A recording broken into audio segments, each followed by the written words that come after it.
Control number 41730, please introduce yourself. Good afternoon, ma'am and sir. I'm Basili Salamsin, 36 years old, single. I have 3 sisters, I have 4 brothers, and I'm 7th of my family. What is your educational attainment? My educational attainment is high school graduate in Imelda National High School. Why do you want to go to Hong Kong? I want to go to Hong Kong because I want to help my mother's need and also my future. Have you been to any country before, so no FW? Yes, ma'am. In Jeddah, I have 11 months, and Singapore, I have 3 years. Do you have experience in taking care of old person? Yes, ma'am. What can you do for elderly?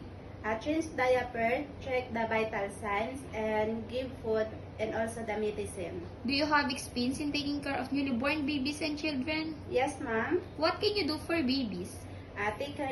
Take a bath, also clean the bottles, wash the clothes. Aside from your daily household works, what other special skills you can do? Cooking and baking. What foreign dishes can you cook? And Chinese food like steamed fish and kung pao chicken. Describe yourself as a housemaid.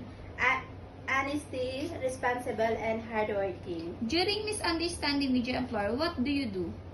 Apologize and say sorry. Describe your relationship with your past and present employer. How do they treat you?